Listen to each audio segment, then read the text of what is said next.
I never thought I'd spend Easter dinner in a hospital waiting room with a wine-soaked shirt and blood dripping down my forehead. But there I was texting my lawyer 4 words. Phase 1 is complete. My name is Elizabeth Walker.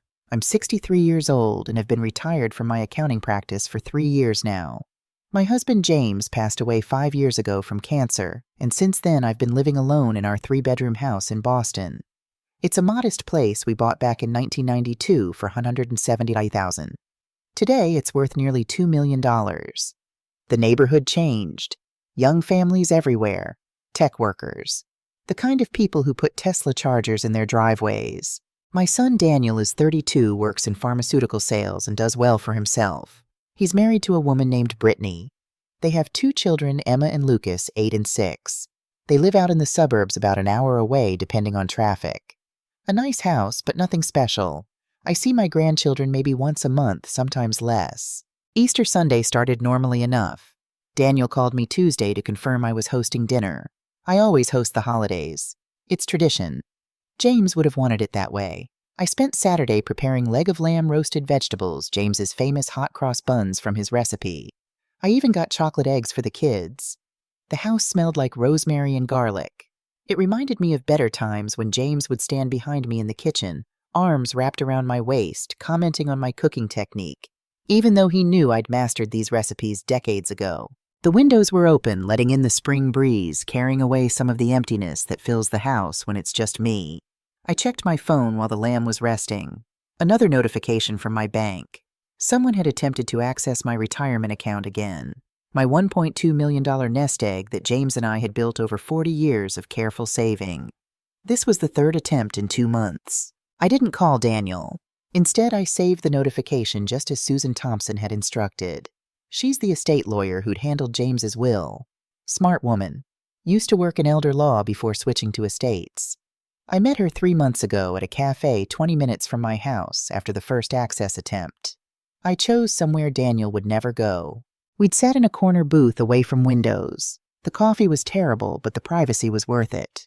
Thompson had looked at me over her cup eyes, sharp beneath silver-streaked hair. Her voice had been low, matter-of-fact. Elizabeth, I see this pattern every week. Adult children getting impatient about inheritance. They start testing boundaries, accessing accounts, suggesting living arrangements. Then it escalates. I'd placed my hands flat on the table. What do? We set up safeguards, and we document everything. Over the next 3 months, Thompson helped me do several things. First, we arranged a full cognitive assessment with a geriatric specialist. I passed with flying colors. Documented proof I was mentally sharp, no signs of dementia or impairment. Second, we updated my will with ironclad language and multiple witnesses. Third, we set up a living trust with specific instructions. Fourth, and this was Thompson's idea, we installed hidden cameras in my living room, dining room, and kitchen. If they're planning something, Thompson had said they'll reveal it eventually. And when they do, you'll have proof. I deleted the bank notification as I heard the crunch of tires on my driveway. My finger hovered over Thompson's number for a moment before I put the phone away.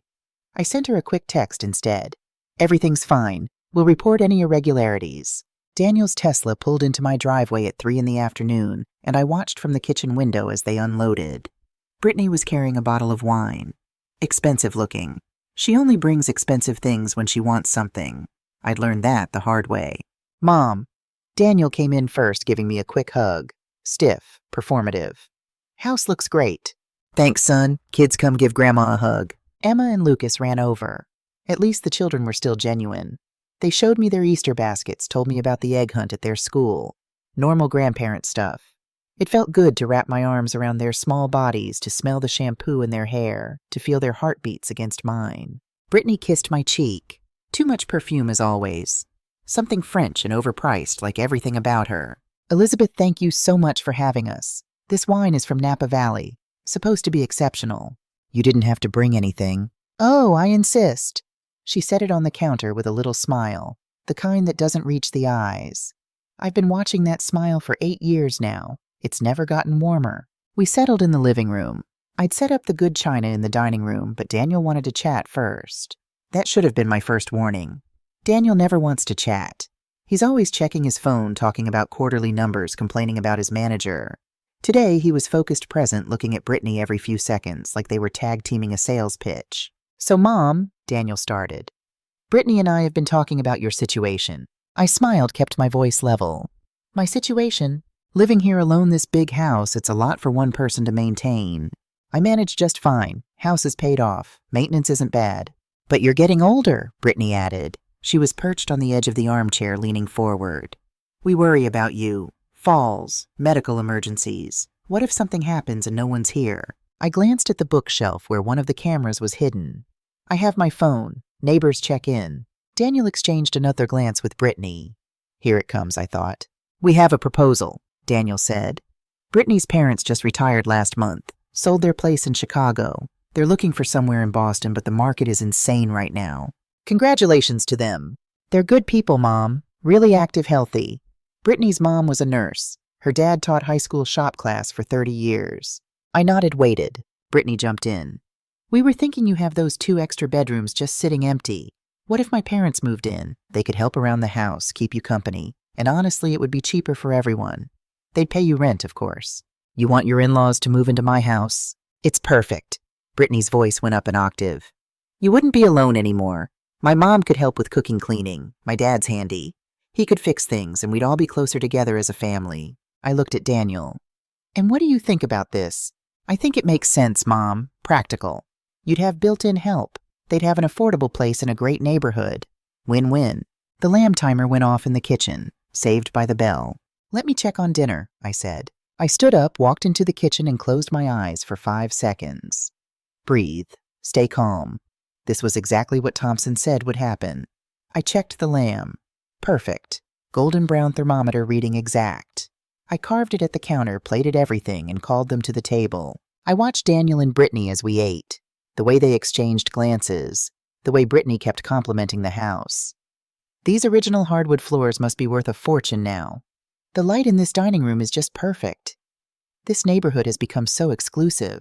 My house wasn't just my home. It was the place where James and I had raised Daniel, where we'd celebrated birthdays and anniversaries, where James had taken his last breath holding my hand, telling me to stay strong. Every corner held memories, some painful, most precious. Dinner started pleasant enough. The kids talked about school. I asked Daniel about work. Brittany complimented the food, all very civilized. Then Daniel brought it up again. So, Mom, about Brittany's parents. Have you thought about it? I set down my fork. I have, and I appreciate the concern, but I'm not interested in having roommates. I like my privacy. I like my routine. Brittany's smile flickered. Roommates, they're family, Elizabeth.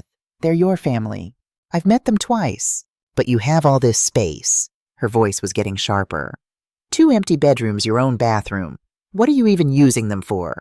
That's my business. Daniel leaned forward. Mom, be reasonable. You're 63 living alone. What happens when you're 70, 75? Eventually you'll need help. Then I'll hire help or move to a retirement community, on my terms. Those places cost a fortune. Brittany actually laughed. Why spend money on strangers when you could have family here? Because it's my money and my house. The room went quiet. Emma looked scared. Lucas was focused on his chocolate egg, oblivious. Kids, why don't you 2 go watch TV in the living room? Find something on Netflix. They scrambled off. Smart kids. They could feel the tension. Once they were gone, Daniel's mask dropped. This is unbelievable, he muttered. What is your selfishness? We're trying to help you, and you're acting like we're asking for a kidney. I stayed calm. No, that's not selfish. That's a boundary. Brittany stood up. Her face was flushed, whether from wine or anger I couldn't tell. Do you know what our mortgage payment is? Do you know how much childcare costs? We're drowning, Elizabeth. And you're sitting here in a $2 million house like some feudal lord hoarding space. I'm not hoarding anything. I live here. You live here alone. James has been gone for 5 years. When are you going to move on and think about someone other than yourself? That one stung. I'll admit it. But I kept my face neutral. Daniel grabbed Brittany's arm. Babe, calm down. She shook him off. No, I'm tired of this. My parents are good people. They raised me. They helped us with the down payment on our house. They babysit whenever we ask. And now they need help. And your mother can't even spare 2 empty bedrooms. I said no. Why? She leaned over the table. Give me one good reason why. Because I don't want to. Her hand shot out and grabbed the wine glass. Before I could process what was happening, she hurled the contents at my face. Red wine splashed across my forehead, my shirt the wall behind me. The glass itself hit the edge of the table and shattered. A shard caught my eyebrow. I felt warmth, then blood. "Brittany!" Daniel jumped up. I stood slowly, touched my forehead. My fingers came away red. I looked at Brittany. She was breathing hard, eyes wild, like she couldn't believe what she'd just done. Then I looked at Daniel. "I think," I said quietly, "I need to go to the hospital." "Mom, I'm so sorry. She didn't mean—" "Yes, she did. And I need medical attention. So I'm going to drive myself to emergency. You all should leave." I walked past them into the bathroom, grabbed a towel, pressed it to my head. The cut wasn't deep, but head wounds bleed a lot. I looked at myself in the mirror. Blood, wine, Easter dinner ruined. Perfect. I walked back through the dining room. Brittany was crying now. Daniel was trying to comfort her. The kids were still in the living room, thank God. "Please leave," I repeated. "Take the kids home." "Mom, let's talk about this." "There's nothing to talk about. Your wife just assaulted me. I need medical care. Please leave my house." I grabbed my keys and walked out. Got in my car, started driving to Boston General Hospital. At a red light, I pulled out my phone and texted Thompson. "Phase 1 is complete." She responded immediately. "On my way to hospital. Don't talk to Daniel. Document everything." The emergency room on Easter Sunday was busy, but not crazy. A nurse took one look at my head and got me triaged quickly. While I waited, Thompson showed up. 50 years old, silver-streaked hair, always wearing these brown leather shoes. She looked at my forehead and shook her head. "Tell me exactly what happened." I recounted the whole dinner. Every word I could remember. Thompson took notes on her phone. "They have the kids. Took them home, I assume." "Good. You did the right thing leaving. And the cameras should have everything." "Elizabeth, I need to ask, do you want to press charges?" This was the moment. Thompson and I had discussed this scenario extensively. If things escalated to violence, we had options. Assault charges, restraining orders, but it would nuke the family relationship permanently. "Yes," I said, "I want to press charges." Thompson nodded. "I'll call the police." Within an hour, 2 officers showed up at the hospital. A male constable and a female sergeant. Professional, polite. They took my statement, photographed my injury, took the wine-stained shirt for evidence. They asked if I felt safe going home. "I do," I said, "but I want a restraining order against my daughter-in-law." The female sergeant nodded. "We'll file the assault charge first. Assault with a weapon. In this case, the wine glass and contents. Given your age, there may be additional considerations under elder abuse statutes." "Elder abuse. You're over 60. She's a family member. Massachusetts law takes that seriously." They left to file paperwork. A doctor finally saw me, cleaned the cut, applied liquid stitches. Minor injury, no concussion. I was discharged around 8 p.m. Thompson drove me home. My house was dark, empty. I half expected Daniel to be waiting on the porch, but no one was there. Thompson followed me inside. "Let's check the footage," she said. We went to my office. I pulled up the security system on my computer. 4 camera angles. Living room, dining room, kitchen, front entry. We watched the whole thing. Brittany's escalation was clear. Her throwing the wine glass. Daniel's weak attempt to control her. My calm exit. "This is gold," Thompson said. "Clear video, clear audio, unprovoked assault. The fact that you stayed calm and left makes you look reasonable." She looks unhinged. "What happens now?" "Police will investigate. They'll interview Daniel and Brittany probably tonight or tomorrow morning. Brittany will be charged. She'll have to appear in court. You'll need to get a peace bond or restraining order, which should be straightforward given the evidence." "And Daniel?" Thompson hesitated. "That's complicated. He didn't assault you, but we need to address the bigger issue, the account access." "Exactly. I think they were building up to something larger. This house, my assets. The suggestion about her parents moving in. Classic setup. Get people in the house, establish residency, then claim you're incapable of living independently. Push for power of attorney. Maybe even guardianship." My stomach turned. "You really think Daniel would do that?" "I think Brittany would. And I think Daniel is weak enough to go along with it." We sat in silence for a moment. "What do?" I asked. "We go on offense. Tomorrow I file a formal complaint about the account access with your bank and the police. Financial exploitation of an elderly person is a crime in Massachusetts. We also fortify your estate documents. Make it crystal clear that Daniel gets nothing if he contests the will or tries any legal maneuvers." "What about the grandkids?" Thompson's expression softened. Set up education trusts for them separate from Daniel's inheritance managed by an independent trustee. They'll get the money when they turn 25 no matter what. That felt right. The kids didn't deserve to suffer for their parents' choices. Thompson left around 10. I sat in my living room alone with a bandage on my forehead and dried wine on my collar. The Easter decorations suddenly looked absurd. Pastel eggs, spring flowers celebrating resurrection while my family relationships died. My phone buzzed. Daniel. I let it ring. It buzzed again. Voicemail.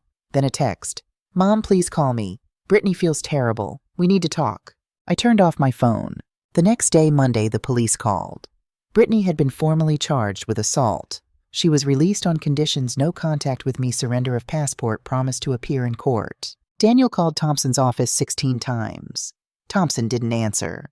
Tuesday, Thompson filed the financial exploitation complaint. The bank froze my accounts temporarily while they investigated the access attempt. We had to prove it wasn't me. Thankfully, I'd been at a dentist appointment during the exact time of the attempt with records to prove it. Wednesday, the police interviewed Daniel. According to Thompson's contact in the department, Daniel admitted he'd tried to access my accounts to check on his mother's financial health. Said he was worried about me, concerned about cognitive decline. That phrase, cognitive decline, made me furious. I remembered sitting across from the geriatric specialist just 2 months ago. The comprehensive assessment, the memory tests, problem-solving exercises, orientation questions. I'd scored in the 98th percentile for my age group. The doctor had been impressed. Mrs. Walker, you have the cognitive function of someone 20 years younger. Thursday, Thompson and I met with a judge to request a restraining order. We presented the video evidence, the assault charge, the account access attempt. The judge granted it immediately. Brittany had to stay at least 100 meters away from me and my property. Daniel could visit technically, but only with 48 hours notice, and only during daylight hours. Friday, my doorbell rang. I checked the camera. Daniel alone. I opened the door but didn't invite him in. He looked terrible, unshaven, dark circles under his eyes. Mom, please, can we talk? Your 48-hour notice period hasn't passed. I'm your son, and I have a restraining order against your wife for assaulting me. The conditions are clear. She's sorry. She was stressed. She drank too much. She meant it. And you stood there and let it happen. He flinched. I tried to stop her. Not hard enough. Daniel, do you understand what you two were doing? We were trying to help. You tried to access my bank accounts without permission. You pushed your in-laws into my home. You called me selfish for wanting privacy in my own house. That's not help. That's control. You're paranoid. I pulled out my phone and showed him a document. The cognitive assessment results, perfect scores across the board. Recent date stamp. I'm not paranoid. I am competent, and I'm done. His face crumpled. What does that mean? It means I've updated my will. You're still in it, but only if you respect boundaries. Any attempt to contest it, to claim I'm incompetent to manipulate my finances, you get nothing. There's an education trust for Emma and Lucas. They'll be fine. But you and Brittany need to figure out your own lives. You'd really cut me off. You threw me away first, at Easter dinner, for 2 empty bedrooms. He stood there, mouth opening and closing like a fish. Brittany's parents lost their deposit on a rental because of this. We were counting on living here. And there it was, the truth. You were counting on living here, I repeated. Not her parents. He didn't deny it. Get off my property, Daniel. 48 hours notice in writing through Thompson's office. That's the condition. Follow it or I'll call the police. I closed the door. Through the window, I watched him stand there for 3 minutes. Then he got in his Tesla and drove away. That night, I sat at my kitchen table with a cup of chamomile tea, the same brand James used to drink. The house was quiet. No grandchildren laughing. No family around the dinner table. Just me and the ticking of the clock James's father had given us as a wedding present. I'd wound it every Sunday for 40 years. I pulled out an old photo album. Pictures of Daniel as a baby, as a toddler, holding James's hand as a teenager at his high school graduation. The boy I'd raised, who once brought me dandelions and told me I was the best mom in the world, had become a man who tried to take control of my life. What had I done wrong? Had I spoiled him? Had I failed to teach him respect? Or was it simply that people changed, that the sweet boy was gone, replaced by a man who saw his mother as an asset to be managed? I flipped to newer photos. Emma and Lucas at Christmas last year. Emma had inherited my curly hair and James's crooked smile. Lucas had James's quiet intensity, the way he focused completely on building with his blocks. They were innocent in all this. They didn't deserve to lose their grandmother. I closed the album and made a decision. I would set up education trusts for them as Thompson suggested. $250,000 each to be managed by a trustee until they were 25. Enough for college, maybe graduate school. A start in life, regardless of what happened between me and their parents. As for Daniel and Brittany, they had made their choice. They had tried to manipulate me to take advantage of me, to guilt me into giving them what they wanted. They had escalated to violence when I refused. I wouldn't be manipulated. I wouldn't be controlled. I wouldn't be made to feel guilty for maintaining boundaries. James had always told me, Lizzie, your kindness is your strength and your weakness. Don't let people take advantage of it. I would be kind to my grandchildren, but firm with my son and his wife. They needed to learn that actions have consequences, that respect is not optional, that my age doesn't diminish my autonomy. Outside, the Easter moon rose full and bright. Inside, I finished my tea, wound the clock, and went to bed alone as I had for 5 years. But tonight felt different. Tonight I wasn't just alone. I was independent. I wasn't just grieving. I was strong. Phase 1 was complete.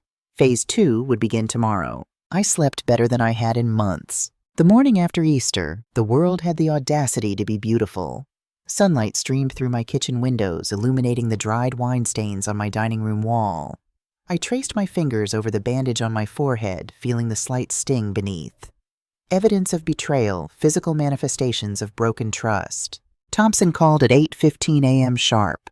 You look terrible. Well, as terrible as someone can look who just took the first step in reclaiming their life. Her brisk confidence was exactly what I needed. We discussed next steps while I made coffee strong and black, the way James always insisted was the only proper way. Thompson had already set the wheels in motion. The police report is filed. Brittany's preliminary hearing is scheduled for next week. The restraining order should be in effect by this afternoon. Her efficiency was impressive. Less than 24 hours since the incident, and already the legal machinery was grinding forward. She arrived at my house an hour later, leather briefcase in hand, those same sensible brown shoes clicking against my hardwood floors. We sat at my kitchen table with laptops open and papers spread between us. The morning light picked out the silver strands in her otherwise dark hair, reminders of wisdom earned through years of battles like mine.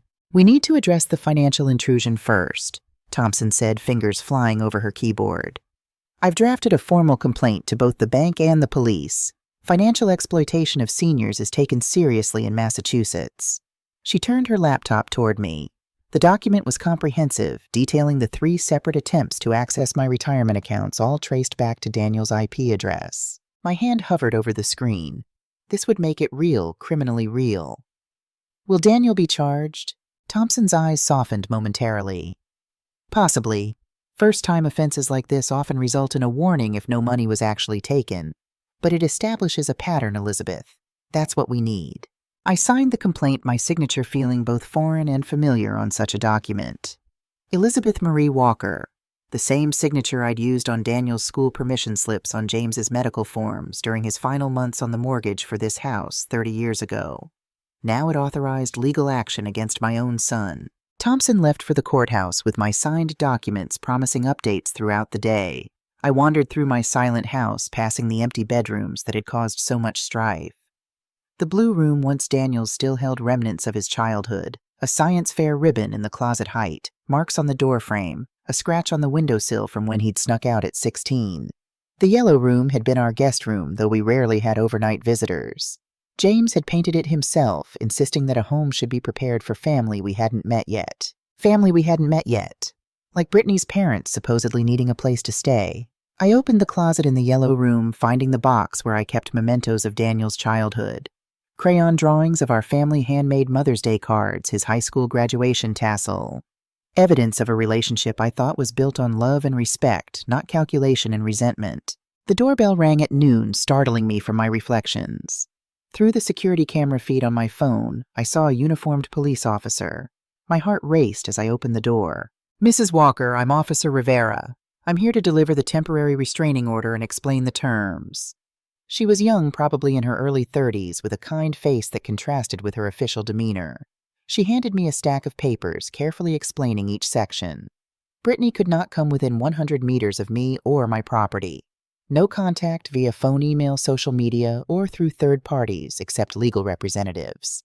Daniel could visit only with 48 hours written notice, only during daylight hours, and only alone. These conditions remain in effect until the hearing, Officer Rivera concluded. If there are any violations, call 911 immediately.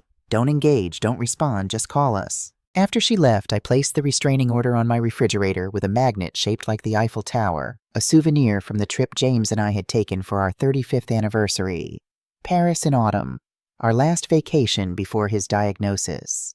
The juxtaposition was jarring, a happy memory holding up a document of familial breakdown. My phone buzzed with text notifications all afternoon. Daniel again and again. I didn't read them, but I could see the first lines. Mom, please talk to me. You don't understand what's happening. Brittany is devastated. I forwarded each one to Thompson without reading further. Evidence of contact attempts, possibly violations of the restraining order if he was relaying messages from Brittany. At 3 o'clock, Thompson called again. The financial exploitation complaint has been filed with the Elder Protective Services Division of the police. They're taking it seriously. Her voice carried the satisfaction of a professional who knew exactly how to navigate the system. They'll interview Daniel within 48 hours. Meanwhile, your bank has frozen all access attempts not coming from your verified devices and locations. Is that necessary? I pictured Daniel's face when he discovered his attempts would now trigger security alerts. Absolutely necessary. We're creating a paper trail. Every blocked attempt strengthens our case that this wasn't a one-time misunderstanding. That evening, I made myself a simple dinner of scrambled eggs and toast. James would have teased me about reverting to college dorm cooking in times of stress. The Easter leftovers sat untouched in the refrigerator. I couldn't bring myself to taste food associated with yesterday's disaster. As I ate at the kitchen counter, I scrolled through my photo gallery, finding pictures of Emma and Lucas from Christmas. Their innocent faces gazed up at me, unaware of the adult drama unfolding around them. Emma, with her gap-toothed smile, proudly holding up the watercolor set I'd given her. Lucas concentrating intensely on the model airplane kit, his tongue poking out the side of his mouth, just like Daniel's used to when he was that age. They didn't ask to be born into this situation. They didn't choose their mother. They didn't deserve to lose their grandmother because of their parents' actions. I made a decision then, picking up my phone and calling Thompson despite the late hour. I want to set up those education trusts for the grandchildren, $250,000 each, completely separate from Daniel's inheritance. Can we do that tomorrow? Of course. I'll draft the paperwork tonight. Smart move, Elizabeth. It protects your relationship with them while maintaining boundaries with their parents. After hanging up, I cleaned the kitchen methodically, the routine bringing comfort amid chaos. As I wiped down the counter, my reflection caught in the window a woman I barely recognized. Straight-backed, clear-eyed, resolute. Not the grandmother in an apron that Daniel and Brittany had tried to manipulate. Not the grieving widow they thought would be easy to control. Someone stronger, someone who would fight. The next morning brought a different kind of surprise. A certified letter from Daniel adhering to the 48-hour notice requirement for visitation. His handwriting on the envelope was rushed, the letters jagged and pressed deeply into the paper. Inside, a formal request to visit on Thursday at 2:00 p.m. with an additional handwritten note. Please, Mom, we need to talk about this like adults. I called Thompson immediately. He's following the rules at least. Do you want to see him? Her tone was neutral, professional. The question hung in the air. Did I part of me wanted to refuse to make him feel the pain of rejection? Another part, the mother who had nursed him through chickenpox and celebrated his first steps, ached for reconciliation. Yes, but not alone. Can you be here? Absolutely. I'll bring the updated estate documents for you to review before he arrives. Tuesday and Wednesday passed in a flurry of legal activity. Thompson and I worked with a financial advisor to establish the education trusts for Emma and Lucas. I specified that the money could only be used for education expenses, could only be accessed after they turned 18, and would be fully released to them at 25. Daniel and Brittany would have no control over these funds. We also updated my will and established a comprehensive estate plan. If Daniel respected my boundaries and demonstrated responsible behavior for at least 2 years, he would inherit the house and a substantial portion of my assets. If not, the house would be sold with proceeds going to a selection of charities James and I had supported over the years. Daniel would receive only a token inheritance. This gives him a path to redemption without giving him control, Thompson explained as I signed the documents. It also protects you from any further manipulation attempts. He can't contest the will on grounds of mental incompetence. We have your cognitive assessment.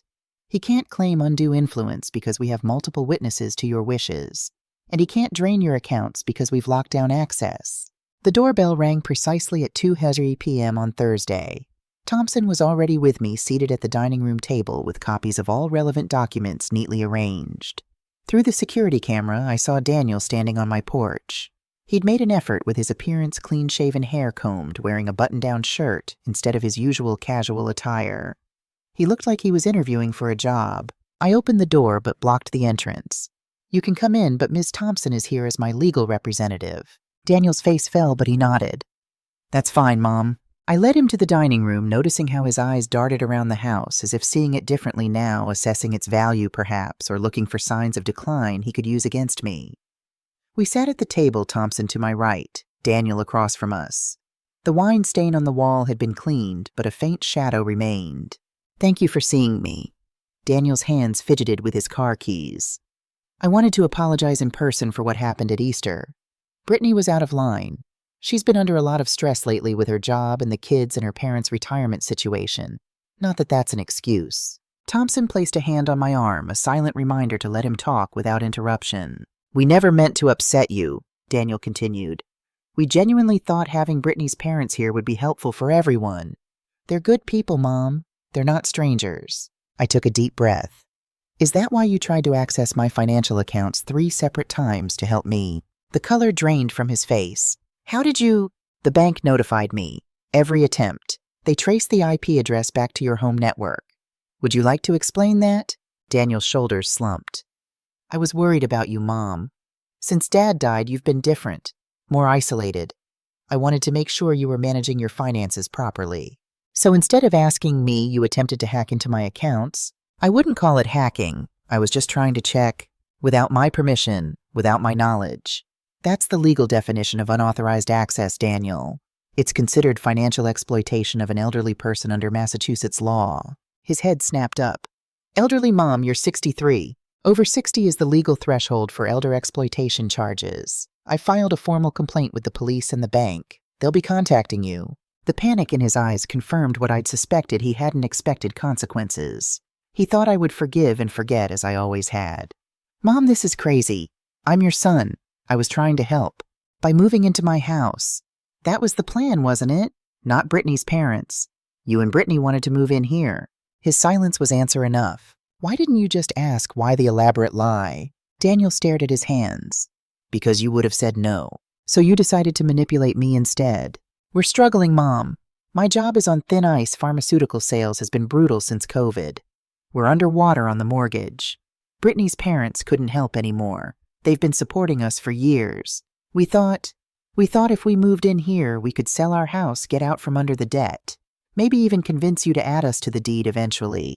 It wasn't malicious. We were desperate." The truth, finally. I felt a strange mix of vindication and heartbreak. My instincts had been right, but I took no pleasure in discovering the depth of their plans. "Daniel, look at me." I waited until his eyes met mine. "I would have helped you if you'd been honest. I could have given you a loan or financial advice or connected you with resources, but instead you lied to me. You tried to manipulate me. Your wife assaulted me. And now you're facing the consequences." Thompson slid a folder across the table. "These are the updated terms of Elizabeth's estate plan. I suggest you review them carefully." Daniel opened the folder with trembling hands. As he read, his expression cycled through shock, anger, and fear. "You're disinheriting me." "No," I corrected. "I'm establishing conditions. If you respect my boundaries and demonstrate responsible behavior for 2 years, you'll inherit the house and most of my assets. If not, you get a token amount and the rest goes to charity." This is punishment. This is protection. I'm also establishing separate education trusts for Emma and Lucas. $250,000 each, which they can access for education expenses after they turn 18. The full amount will be released to them at 25. You and Brittany will have no control over these funds. His jaw tightened. "So you're buying their love while cutting me off." The unfairness of this accusation stung like a physical blow. "I'm ensuring their future regardless of what happens between us. They're innocent in all this, Daniel. They shouldn't suffer because of adult mistakes." Daniel closed the folder and pushed it away. "Brittany was right about you. You've changed since Dad died. You've become cold suspicious. The mom I knew would never have gone to lawyers and police instead of talking to her own son. The son I knew would never have tried to take advantage of his mother. We stared at each other across the table, the gulf between us wider than the polished mahogany surface. In his face, I could still see traces of the little boy who'd needed me to check for monsters under his bed, who'd cried when he struck out in Little League, who'd hugged me fiercely before leaving for college. But I also saw a man who'd tried to deceive me, who'd stood by while his wife attacked me, who was angry now, not because he'd hurt me, but because his plan had failed. "What do you want from me?" Daniel's voice cracked slightly. "I want you to understand that I'm not an obstacle to be overcome or an asset to be managed. I'm your mother. I deserve respect, honesty, and boundaries. If you can give me those things, we can rebuild our relationship. If not, these legal protections will remain in place." Daniel stood abruptly. "I need time to think about all this." "Take all the time you need. The conditions won't change." After he left, Thompson and I sat in silence for a long moment. She finally spoke. "You handled that beautifully, Elizabeth. Firm, but fair. It doesn't feel beautiful. It feels like I'm losing my son. You're not losing him. You're establishing a healthy relationship with an adult child who needs to learn respect. That's not loss, that's growth." Growth. The word seemed incongruous with the hollow ache in my chest. How strange to be experiencing such fundamental growth at 63 when most people thought the important parts of life were behind you. Maybe that was part of the problem. Daniel saw me as being at the end of my story when I was simply in a new chapter. The following week brought Brittany's court appearance for the assault charge. I sat in the courtroom, Thompson beside me as Brittany entered with her attorney. She looked diminished somehow, her designer clothes and careful makeup unable to hide the strain on her face. She didn't look at me directly, keeping her eyes downcast as the charges were read. Her attorney presented a plea deal, guilty to simple assault with the weapons component, and elder abuse enhancements dropped. In exchange, Brittany would receive a suspended sentence, 2 years probation, mandatory anger management counseling, and continuation of the restraining order. The prosecutor turns to me. "Ms. Walker, are you comfortable with these terms?" I considered the question carefully. I didn't want Brittany to go to jail. I wanted her to understand the severity of her actions and to stay away from me until she could treat me with respect. This plea accomplished both. "Yes, I accept these terms." Brittany finally looked at me, then her eyes red-rimmed but calculating. There was no gratitude in her gaze, only assessment measuring how far she could push, how much I would tolerate. I met her stare evenly, refusing to look away first. After a moment, she dropped her eyes, her attorney whispering something in her ear. The judge accepted the plea, scheduled a probation review for 6 months later, and dismissed the court. As I left the courtroom, I felt lighter somehow. Not happy this situation could never bring happiness, but unburdened. I had faced my daughter-in-law's anger and stood my ground. I had participated in the justice system and found it functional, if imperfect. I had advocated for myself instead of accepting mistreatment. Outside the courthouse, Thompson touched my elbow lightly. "One down, one to go." The financial exploitation investigation proceeded more slowly. Daniel was interviewed by police the following week, maintaining that he had acted out of concern for my well-being. The detective assigned to the case called me afterward. "Mrs. Walker, your son is claiming this was a misunderstanding. He says he was trying to help you organize your finances after your husband's death. 5 years after my husband's death, without telling me, without my permission." The absurdity of Daniel's excuse struck me anew. "Detective, I've provided documentation of my cognitive assessment proving I'm fully competent to manage my own affairs. I've also provided bank records showing these access attempts occurred recently, not in the aftermath of my husband's passing." The detective's voice warmed slightly. "I understand, ma'am. We're taking this seriously. Financial exploitation of seniors is a priority for our department. Mr. Walker's explanation doesn't align with the evidence." Despite the detective's assurances, the case moved through the system at a glacial pace. Weeks passed with intermittent updates. Daniel had been formally warned, but not charged. The bank had implemented additional security measures on my accounts. The investigation remained open but inactive, pending further evidence. During this time, I received no contact from Daniel beyond the forwarding of Emma's school pictures through Thompson's office, a technically acceptable communication under the restraining order. The photos pierced my heart. Emma had lost another tooth, her smile lopsided and precious. Her hair was longer, pulled into twin braids instead of her usual ponytail. She was growing up, changing, and I was missing it. I printed the pictures and placed them on my refrigerator beside the restraining order and the Eiffel Tower magnet. The juxtaposition seemed appropriate somehow, love and boundaries occupying the same space, neither negating the other. Spring turned to early summer. My garden bloomed with the perennials James and I had planted together over decades. Peonies, lilacs, the rose bushes he'd given me for our 20th anniversary. I spent mornings weeding and pruning, finding solace in nurturing living things that responded to care without complication. One Saturday morning in June, kneeling among the roses with dirt under my fingernails and sweat beading on my forehead, I heard a car door slam on the street. I looked up to see Daniel standing at my garden gate, observing the 100-meter boundary required by the restraining order. He hadn't filed a visitation request. I stood slowly wiping my hands on my gardening apron. "You didn't send notice." "I know. I can't come in. He held up an envelope. "I wanted to give you this. Can I put it in your mailbox, or would that violate the order?" "The mailbox is fine." He walked to the curb, placed the envelope in my mailbox, and returned to the boundary line. "It's a letter, an actual handwritten letter. I've been seeing a therapist.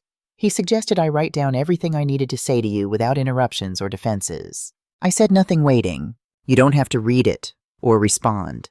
I just needed you to have it." He turned to leave, then paused. "The kids ask about you every day. Lucas keeps asking if Grandma is sick, if that's why she doesn't visit anymore." The manipulation was so transparent it was almost disappointing. "Tell them Grandma loves them very much and she'll see them when it's possible." "When will that be?" "When their parents can respect boundaries and tell them the truth." Daniel's shoulders slumped, but he nodded. "Fair enough. Goodbye, Mom." I watched him drive away before retrieving the envelope from the mailbox. The handwriting on the front was neater than the certified letter had been, each letter carefully formed as if he'd concentrated on making it legible. I took it inside, but didn't open it immediately, placing it on the kitchen counter while I washed garden soil from my hands. The envelope sat there all day, drawing my eye whenever I passed. Part of me wanted to tear it open immediately. Another part wanted to burn it unread. In the end, I waited until evening, pouring a glass of James's favorite whiskey, a ritual I reserved for important moments before sitting in his old armchair by the living room window. The letter was 5 pages long, written on lined paper torn from a spiral notebook. Daniel's handwriting started neat, but grew more rushed and emotional as the pages progressed. The contents were a mix of apology, explanation, and lingering resentment. "I'm sorry for trying to access your accounts. It was wrong, and I knew it was wrong when I did it. The truth is, we're in serious financial trouble. Brittany lost her job last year and didn't tell me for 3 months. She kept leaving the house, pretending to go to work while actually running up credit card debt to maintain appearances. By the time I found out, we were $87,000 in debt beyond our mortgage." The letter detailed their financial spiral, Brittany's secret spending, Daniel's commission-only income dwindling during the pandemic, loans from Brittany's parents that couldn't be repaid.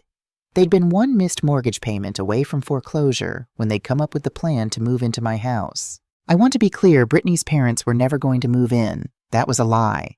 We planned to sell our house, move in with you temporarily, and then gradually make it permanent. Brittany thought if we lived with you, we could convince you to add us to your deed, maybe even revise your will. I knew it was wrong, but I was desperate. I'm not asking for your forgiveness. I'm just finally telling you the truth. The final pages contained reflections from his therapy sessions, recognizing patterns of entitlement, acknowledging his role as enabler of Brittany's financial recklessness, expressing shame at betraying the values James and I had taught him. The letter concluded with a request not for money or forgiveness, but for honesty. "I don't know if we can repair our relationship. Maybe too much has happened. But I do know that Emma and Lucas deserve to understand why they don't see their grandmother anymore. I've been making excuses, but my therapist says children can handle difficult truths if presented appropriately. I'd like your permission to explain to them in age-appropriate terms what happened between us. Not to vilify Brittany or make excuses for myself, but to help them understand that actions have consequences even for adults." I folded the letter and returned it to its envelope, unsure how to feel. The confession of their true intentions confirmed my worst suspicions. Yet Daniel's apparent self-reflection offered a glimmer of hope. Was this genuine growth or another manipulation tactic? And what about his request regarding the children? I called Thompson the next morning, summarizing the letter's contents. "What do you think, is this progress or another angle?" "It could be both." Thompson replied, pragmatic as always. "People rarely change completely overnight, but this level of honesty is new. The request about the children is interesting. It puts you in a position of authority, asking your permission rather than making demands. That's a shift in dynamic. So, you think I should allow it? I think controlled, supervised reintroduction to the children might be worth considering. Perhaps in a neutral location with clear time limits and expectations. But I'd want more evidence of sustained change before relaxing the legal protections we've put in place. I mulled over her advice throughout the day, weighing the risks and potential benefits. By evening, I'd made a decision. I composed a brief response to Daniel sent through Thompson's office to maintain the formal boundary. I've read your letter. The honesty is appreciated if long overdue. Regarding the children, yes, you may explain the situation to them in age-appropriate terms, emphasizing that Grandma loves them very much, and that adult disagreements sometimes require time and space to resolve. If you're amenable, I would like to see them in a neutral setting, perhaps the Children's Museum or the park for a 2-hour visit with you present, but Brittany absent in accordance with the restraining order. Please respond through my attorney if this arrangement is acceptable. 2 days later, Thompson called with Daniel's response. He agreed to my terms, suggesting the Boston Children's Museum the following Saturday at 10 a.m. I felt a mixture of anticipation and apprehension as I prepared for the visit, selecting appropriate clothes, casual, but neat planning conversation topics suitable for young children, and purchasing small gifts that wouldn't violate any parental boundaries, books about nature for Lucas, who loved animals, and a sketchbook with quality-colored pencils for Emma, who'd shown artistic talent even as a toddler. The morning of the visit, I arrived at the museum 30 minutes early, paying for admission, and finding a bench near the entrance where I could watch for their arrival. My hands trembled slightly as I smoothed my shirt, adjusted my hair, checked my watch repeatedly. Would the children be afraid of me after months of separation? Would they have been told stories that painted me as the villain? Would Daniel maintain appropriate boundaries or use the children's presence to push for reconciliation? At precisely 10 a.m., I saw them approach Daniel holding each child by the hand, all 3 dressed in casual weekend clothes. Emma spotted me first, her face lighting up with recognition. She broke away from her father, running toward me with arms outstretched. Grandma, I lost 2 more teeth, see? She grinned widely, showing the gaps in her smile. I knelt to embrace her, inhaling the sweet scent of her strawberry shampoo, feeling her small arms wrapped tightly around my neck. I see that the tooth fairy must be keeping very busy at your house. Lucas approached more cautiously, hanging back beside Daniel, studying me with solemn eyes. I extended my hand to him. Hello, Lucas. I've missed you very much. He glanced up at his father, who nodded encouragingly, then stepped forward for a quick, stiff hug. Hi, Grandma. Dad says you were sick. Are you better now? I met Daniel's eyes over Lucas's head, silently questioning this explanation. Daniel gave an almost imperceptible shake of his head, mouthing later. I understood he hadn't yet had the difficult conversation he'd promised in his letter. I wasn't exactly sick, I told Lucas, choosing my words carefully. Sometimes grown-ups need time apart to figure things out, just like you sometimes need a time out to think about things. But I'm very happy to see you today. This explanation seemed to satisfy him. His posture relaxed, and he asked eagerly about the exhibits we could visit. The next 2 hours passed in a blur of activity, exploring the bubble room building structures in the construction zone, examining the Japanese house exhibit.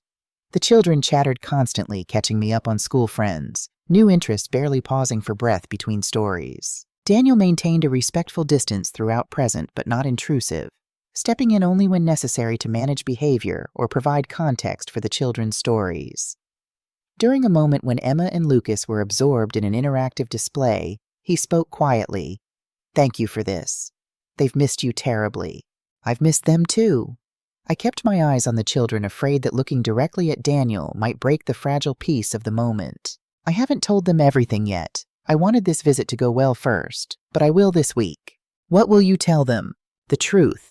That Mom and Dad made mistakes. That Brittany hurt you, and that's why she can't be here today. That sometimes people need time and space to heal relationships. I nodded, appreciating the balanced approach. And Brittany, is she in agreement with this explanation? A shadow crossed Daniel's face. She's struggling. The anger management classes are helping, but she resents the restraining order, feels it's excessive. She's still more focused on our financial situation than on making amends. This didn't surprise me. Brittany had always valued appearance and status over introspection.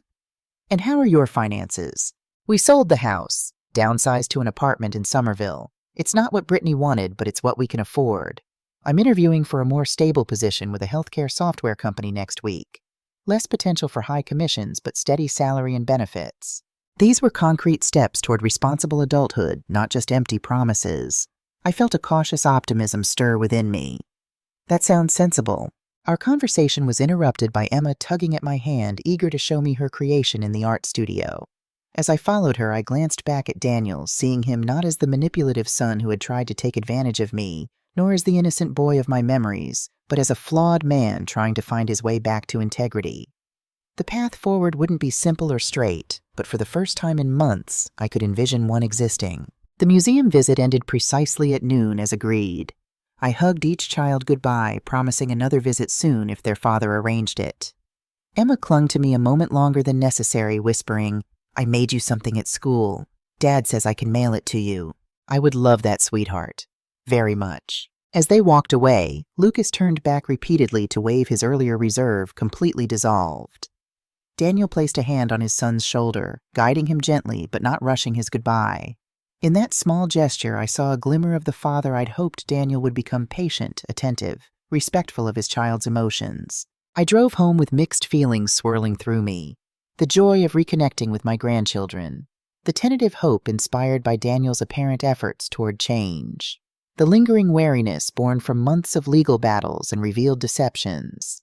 The absence of Brittany from the equation, and the question of whether genuine family healing could occur with the restraining order in place. Thompson called that evening for a full report. I described the visit in detail, including Daniel's comments about Brittany's resentment and their financial situation. "This is progress," Thompson acknowledged. "But remain vigilant. People in financial distress can revert to desperate measures, especially when they've tried manipulation before. So maintain all legal protections." "Absolutely. Allow supervised visits with the grandchildren if they continue to go well. Consider allowing Daniel limited contact outside of those visits if he demonstrates consistent respect for boundaries. But keep the restraining order against Brittany in place for its full duration and don't relax the financial safeguards we've established." After hanging up, I sat on my back porch watching fireflies emerge in the summer twilight. The garden James and I had tended together flourished around me, a living testament to care and patience. Some plants had died over the years, others had thrived unexpectedly. We'd adapted, replanted, tried new approaches when the old ones failed. Perhaps family relationships weren't so different. My connection with Daniel had been damaged, possibly beyond full repair, but new growth might still emerge from the broken places. Different, but potentially beautiful in its own way. I wouldn't abandon the boundaries I'd established. They were necessary protections, not punishments. I wouldn't trust blindly again. But I could create space for redemption, for growth, for the possibility of a new kind of relationship built on mutual respect rather than obligation or manipulation. As darkness fell completely, I thought about James, about what he would make of all this. He'd always been the family peacemaker, the one who could see all sides of a situation. But he'd also been fierce in protecting those he loved, including me. I imagined him sitting beside me, his hand covering mine, his voice gentle but firm. "You're doing the right thing, Lizzie. Loving someone doesn't mean letting them hurt you. Sometimes the kindest thing is to hold the line," I whispered into the darkness. "I'm trying, James. I'm trying to be strong and kind at the same time. It's harder than I thought." The fireflies continued their silent, luminous dance across the garden. No answers came from the night, but somehow watching their persistent light against the darkness brought a measure of peace. One step at a time, one day at a time. Setting boundaries with love, offering chances for redemption without compromising self-respect. This was the path forward, complicated, challenging, but illuminated by the possibility of healing. Tomorrow I would call Thompson and ask her to draft terms for expanded visitation with the grandchildren. I would review the education trust documents, ensuring they reflected my unconditional love for Emma and Lucas, regardless of their parents' actions. I would continue tending my garden, maintaining my home, building my new life. And I would wait with patience and clear eyes to see whether Daniel's apparent growth was genuine and lasting. Not with naive hope, but with the wisdom of a woman who had learned even at 63 that it's never too late to stand up for yourself, to set boundaries, to expect respect. Some lessons come at a high price, but their value once learned is beyond measure. 6 months after the Easter dinner disaster, autumn painted my neighborhood in fiery hues of amber and crimson. I'd survived my first summer as a woman who had finally learned the power of no, that small word that had reshaped my existence. The education trusts for Emma and Lucas were established, growing steadily under the management of a trustworthy fiduciary. My will remained ironclad, with conditions that Daniel would need to earn back his inheritance through consistent respect for boundaries. The restraining order against Brittany continued in force, while a modified arrangement allowed Daniel supervised visits with me and the children in neutral locations. I'd developed a new routine in these months of separation and growth. Tuesday mornings at a local book club where I'd found unexpected camaraderie with 5 other women most near my age, all with their own stories of reinvention. Thursday afternoons volunteering at the community garden, my hands working the soil as James had taught me. Weekends often included carefully scheduled outings with Emma and Lucas, museum visits, picnics in the park, afternoons at the library, always with Daniel present but respectfully distant, never with Brittany. My dining room had transformed into an art studio of sorts. Watercolor supplies spread across the table where that fateful Easter dinner had exploded into violence. The wine stain on the wall had been painted over now, covered by a gallery of my amateur attempts at capturing New England landscapes. The instructor at the senior center claimed I had genuine talent hiding behind beginner's technique. I didn't care about talent. I cared about the peace that came with creating something from nothing, watching colors blend and separate on thick, thirsty paper. On a crisp October morning, I was preparing for my weekly coffee meeting with Patricia Warner, a widow I'd met through the book club. She'd lost her husband to a stroke just 2 years ago, and our shared experience of navigating life after decades of partnership had forged a friendship neither of us had expected. At 68, Patricia was vivacious and forthright. With silver hair she refused to dye, and opinions she refused to soften. She made me laugh in a way I hadn't since James died. The doorbell rang just as I was gathering my purse and keys. Through the security camera, I saw a delivery person holding a large envelope. I opened the door cautiously. Old habits die hard. Delivery for Elizabeth Walker. Signature required. I signed for the envelope, noting the return address was Daniel's apartment in Somerville. Once alone, I examined it carefully before opening. Inside, I found a formal letter from Daniel typed and signed, requesting a meeting to discuss family matters of importance.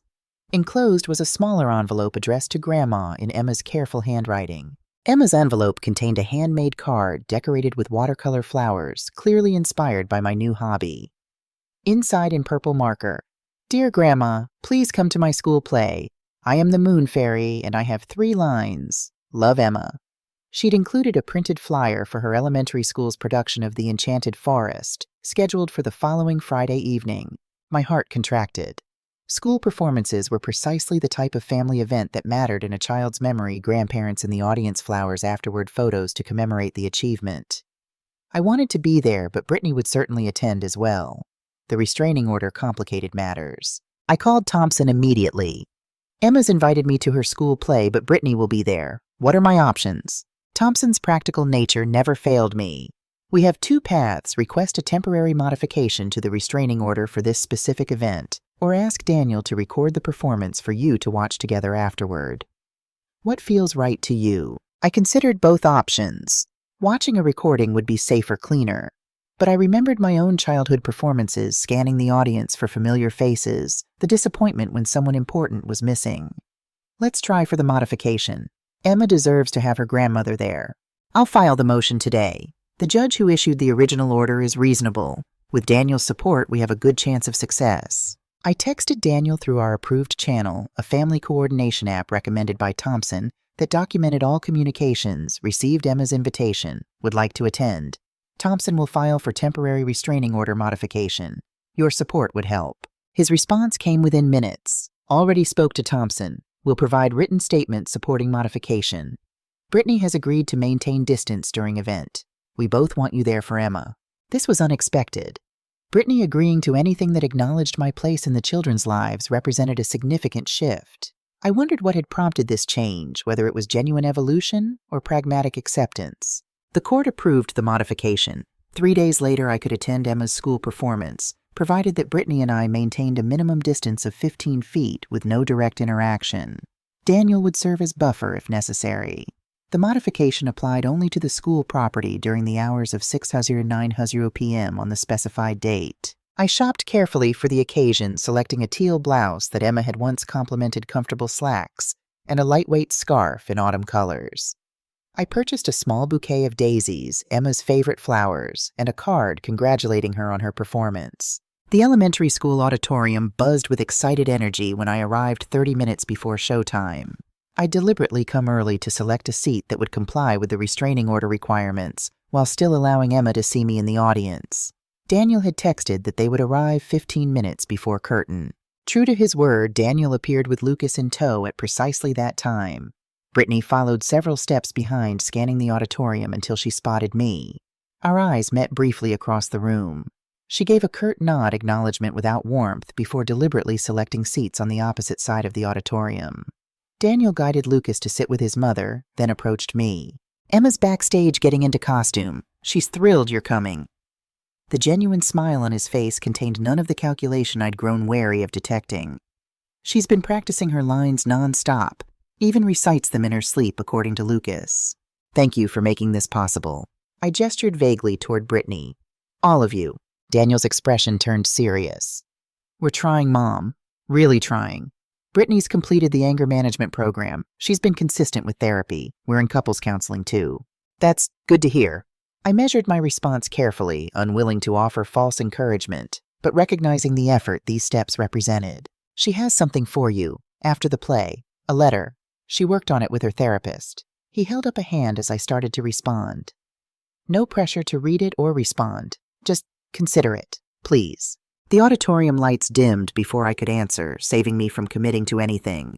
The elementary production was charmingly amateur forgotten lines, visible stage fright, occasional prompting from teachers off stage. Emma appeared midway through the first act, resplendent in a silver costume with sparkly wings and a crescent moon headpiece that kept slipping sideways. She delivered her 3 lines with clear diction and dramatic arm movements that suggested extensive rehearsal. I glanced across the auditorium and caught Brittany watching Emma with naked pride, filming on her phone, mouthing the lines along with her daughter. In that unguarded moment, I glimpsed the mother beneath the antagonist I'd constructed in my mind, a woman who, despite her flaws, loved her children fiercely. After the performance, families gathered in the school cafeteria for refreshments. I maintained the required distance, watching from near the entrance as Emma, still in costume, accepted congratulations from classmates and their parents. When she spotted me, her face lit up with a joy so pure it brought tears to my eyes. She waved frantically until Daniel noticed and brought her over, carefully navigating to keep Brittany at the prescribed distance. "Grandma, did you see me? I was the moon fairy." Emma twirled her wings, fluttering moon headpiece, now precariously pinned to prevent further slippage. I knelt to her level, presenting the daisies. "You were magnificent.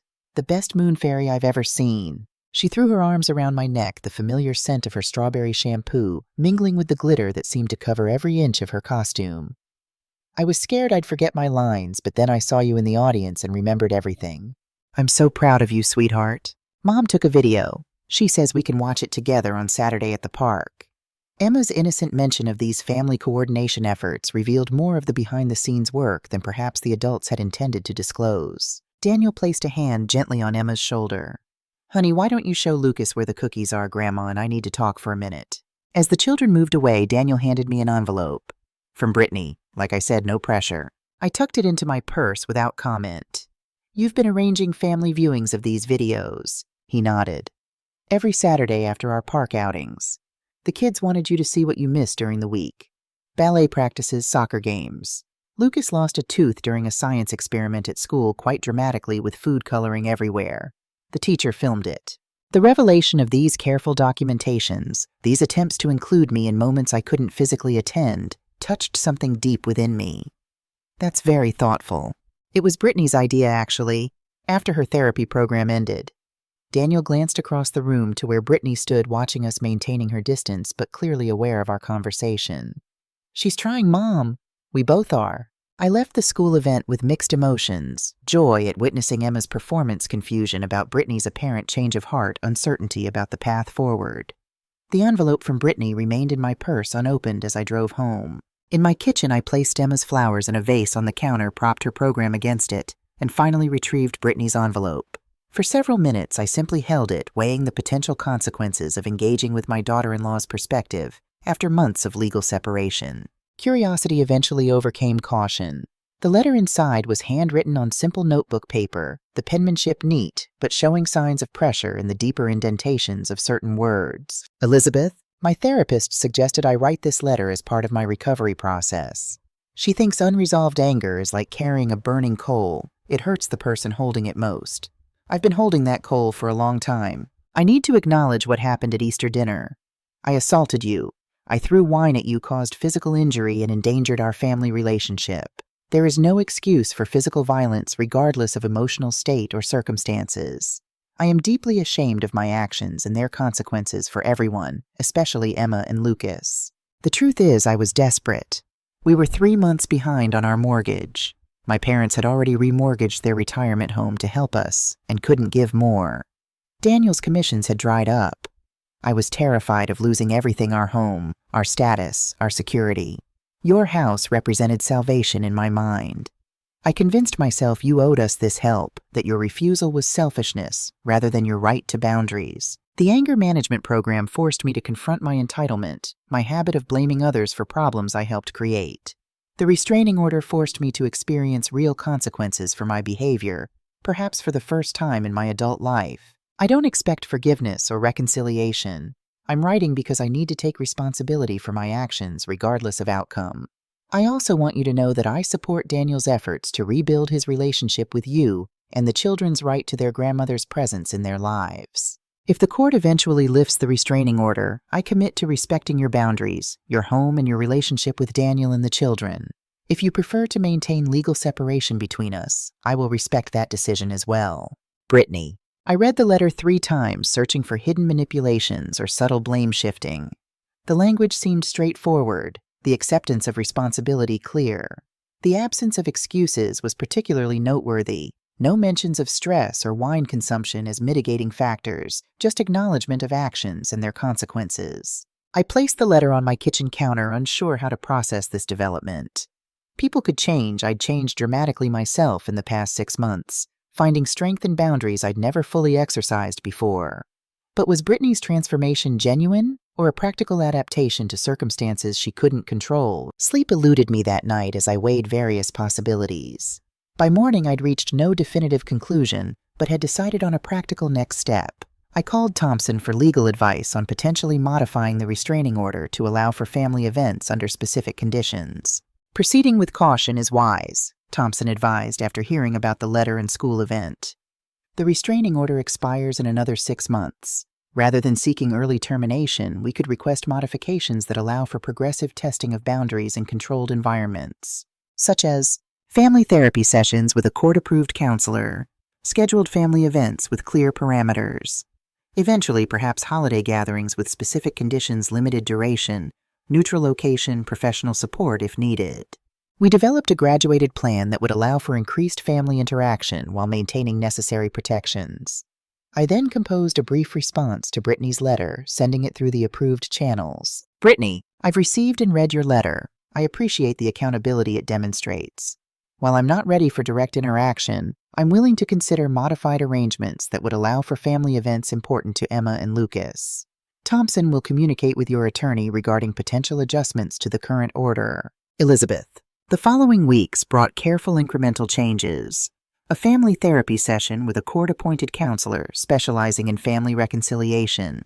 A Thanksgiving meal at a restaurant neutral territory with Daniel, Brittany, and the children.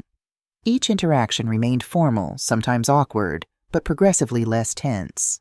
Brittany maintained a respectful distance, speaking directly to me, only when necessary, focusing primarily on facilitating the children's relationship with their grandmother. As Christmas approached, Daniel proposed a more ambitious step, a holiday gathering at their apartment. The suggestion triggered immediate anxiety. Entering their space would shift the power dynamic in ways that made me uncomfortable. After consultation with Thompson and my own therapist, a recent addition to my support system, I counter-proposed hosting at my house with clear boundaries. A 3-hour visit, no gifts beyond those for the children, and Thompson present as a neutral observer. To my surprise, they agreed to all conditions without protest. The Christmas visit proceeded with remarkable smoothness.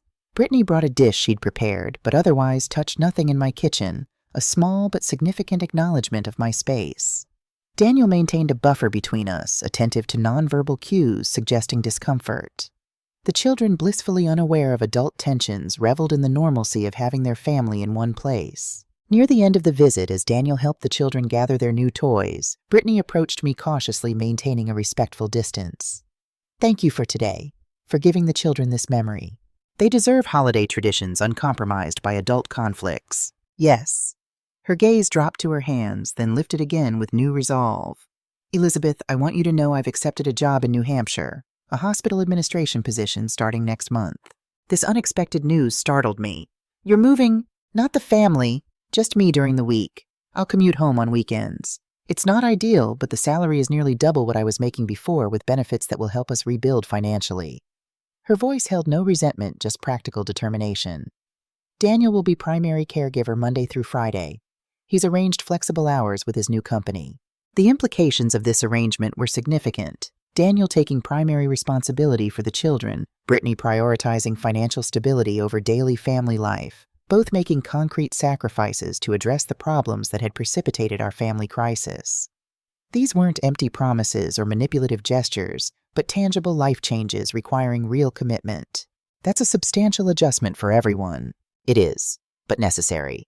She glanced toward Daniel and the children, a complex emotion crossing her face, determination tinged with regret. We created this situation. It's our responsibility to fix it, not yours.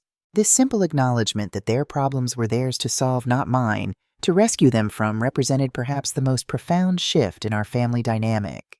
For the first time, I felt cautiously optimistic about the possibility of genuine healing. Winter yielded to spring, the cycle of seasons bringing new growth both in my garden and in our family relationships. The modified restraining order allowed for increasingly normal interactions at children's events and occasional family gatherings.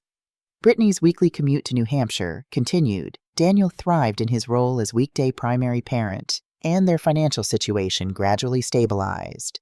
The education trusts for Emma and Lucas remained untouched, growing steadily as insurance against future uncertainties. On the anniversary of that disastrous Easter dinner, I received another formal letter from Daniel and Brittany requesting a family meeting with Thompson present.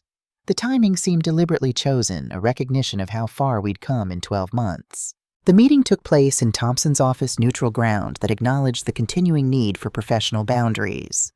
Daniel and Brittany arrived together, both dressed in business casual attire that suggested the importance they attached to the conversation. We want to discuss next steps. Daniel began, his posture straight but not rigid, his tone respectful but direct. The restraining order expires next month. We're not asking for early termination, but for clarity about expectations moving forward. Thompson looked to me for direction. I'd anticipated this conversation and had prepared my response. I've been considering this milestone as well. I believe we've made significant progress in establishing healthier family dynamics. I'm prepared to allow the restraining order to expire naturally with certain understandings in place. The relief on Daniel's face was visible, though Brittany maintained her now characteristic careful neutrality. I continued outlining the boundaries I needed, respected advance notice before any visits to my home, continued privacy regarding my financial affairs, and mutual respect in all interactions, especially in front of the children. These aren't legal requirements, I clarified, but personal boundaries I need honored for our relationship to continue healing. Of course, Daniel agreed immediately. We respect these completely. Brittany nodded her agreement. We understand these boundaries aren't punishment, but protection. For all of us. The insight reflected language from therapy, but her tone suggested genuine internalization of the concept. Thompson formalized our discussion into a written family agreement, not legally binding like the restraining order, but a documented understanding of mutual expectations. We all signed, marking a transition from court-mandated separation to voluntarily maintained boundaries. As we prepared to leave the meeting, Brittany hesitated, then spoke directly to me. There's something else we wanted to ask. Emma's birthday is next month. She's been asking for a celebration at her grandmother's house. Not just a visit, but a proper party in your backyard, with friends from school. She hurried to add, we completely understand if that's too much too soon. The request caught me off guard. My home had been my sanctuary, carefully protected from the chaos of family drama. Opening it for a children's party represented a significant lowering of defenses. Yet the thought of Emma's happiness of creating joyful memories in a space previously associated with conflict held undeniable appeal. Let me consider it, I responded, neither accepting nor rejecting outright. I'll let you know next week. In the days that followed, I discussed the birthday party proposal with my therapist, with Patricia, and with myself during long walks through my neighborhood. The weather had turned gloriously spring-like cherry blossoms and dogwoods painting the streets in delicate pinks and whites. James had always loved this season, claiming it represented nature's persistence, beauty returning despite winter's harshness. My therapist posed practical questions about boundaries and comfort levels. Patricia offered characteristically direct advice. The question isn't whether you trust them completely, you don't and shouldn't yet. The question is whether you trust yourself to handle whatever happens. That insight resonated deeply. The woman I'd become over the past year was stronger, clearer, more capable of establishing and maintaining boundaries. I no longer feared confrontation or disapproval. I'd learned to prioritize my well-being without sacrificing love for my family. I called Daniel and accepted the birthday party proposal with specific conditions, limited guest list, defined time parameters, clear responsibilities for setup and cleanup. His grateful response reinforced the shifting power dynamic in our relationship. He understood these conditions weren't negotiable and expressed appreciation rather than resentment for the opportunity. Emma's party, held on the perfect May afternoon, transformed my backyard into a butterfly-themed wonderland. 9 little girls in fluttering wings ran through the garden. James and I had cultivated their laughter, a different kind of music than had filled this space before. Daniel managed the logistics efficiently. Brittany supervised activities without overstepping boundaries, and I provided the grandmother's traditional role, serving cake-taking photographs, offering occasional hugs to overwhelmed participants. As the party wound down and parents arrived to collect their children, Emma approached me with a construction paper butterfly meticulously colored and sprinkled with entirely too much glitter. "This is for you, Grandma, to say thank you for letting me have my party in your special garden." I knelt to accept her gift, heedless of the glitter transferring to my clothes. "You're very welcome, sweetheart. Having you here makes the garden even more special. Dad says this was Grandpa's favorite place." She glanced toward the rose bushes James had tended with particular devotion. "Do you think he can see my party from heaven?" The question pierced straight to my heart. "I think he can, and I think he's very happy to see butterflies and little girls bringing new joy to his garden." She threw her arms around my neck in one of her characteristic full-body hugs. "I wish I remembered him better. I can tell you stories about him anytime you want. And you know what? You have his smile, especially when you're trying not to laugh at something you think might be inappropriate." Her giggle confirmed my observation, that same suppressed mirth that had always danced in James's eyes at inopportune moments. "Dad does that too. Mom says it drives her crazy because she can never stay mad when he makes that face." This small connection between generations, a facial expression linking grandfather to father to granddaughter, highlighted what remained unbroken despite our family's fractures. Some bonds transcended conflict. Some legacies continued despite our mistakes. Later, as Daniel and Brittany packed the last of the party supplies, I found myself alone with Brittany for the first time since the restraining order had been implemented. The moment might have been awkward, but she approached it with the direct pragmatism that seemed to characterize her post-therapy personality. "Thank you for today. It meant everything to Emma." She maintained a respectful distance, hands occupied with folding a tablecloth rather than reaching for unwelcome contact. "And thank you for giving me another chance with the family. We're still finding our way." I chose my words carefully, honest without being harsh. "Trust rebuilds slowly." "As it should." She nodded, acknowledging the reality without defensiveness. "I've learned that recovery isn't about erasing consequences, but about earning the right to move forward despite them." Another therapy-derived insight perhaps, but delivered with what appeared to be genuine understanding. I studied her face, searching for the entitled, angry woman who had thrown wine at me a year ago. That person seemed absent, replaced by someone more grounded, more accountable. Whether the transformation was permanent remained to be seen, but the effort itself deserved recognition. "Moving forward sounds right." I offered the words as neither promise nor dismissal, just acknowledgement of a shared direction. In the weeks following Emma's party, our family continued the careful dance of reconciliation. The restraining order expired without renewal or incident. Daniel brought the children for regular visits, sometimes with Brittany, sometimes without, depending on her work schedule and my comfort level. We established new traditions: Sunday afternoon board games, monthly cooking lessons where I taught Emma and Lucas family recipes, occasional family dinners at neutral restaurants. The legal protections Thompson had established remained in place: my updated will with its conditional inheritance terms, the education trusts for the grandchildren, the comprehensive security measures on my financial accounts. These weren't signs of lingering distrust, but practical safeguards that actually facilitated healing by removing potential pressure points from our interactions. 1 year and 3 months after that fateful Easter dinner, I found myself planning a trip I'd postponed for far too long, 3 weeks in Scotland, visiting the places James and I had always dreamed of exploring together. Edinburgh, the Highlands, the Isle of Skye. Our 40th anniversary would have fallen during the trip. I would celebrate it alone, but not in solitude, carrying his memory with me across landscapes we'd only seen in travel books. Daniel and the family drove me to the airport. The children excited about the postcards I promised to send Daniel, concerned about my traveling alone at 64. "I've arranged everything carefully," I assured him as we approached the security checkpoint. "Guided tours for the more remote areas, good hotels, comprehensive travel insurance. I'll be perfectly fine." "I know you will." His smile held pride rather than condescension. "You've proven you can handle whatever comes your way." We hugged goodbye, this embrace more natural than the stiff performative contact of previous years.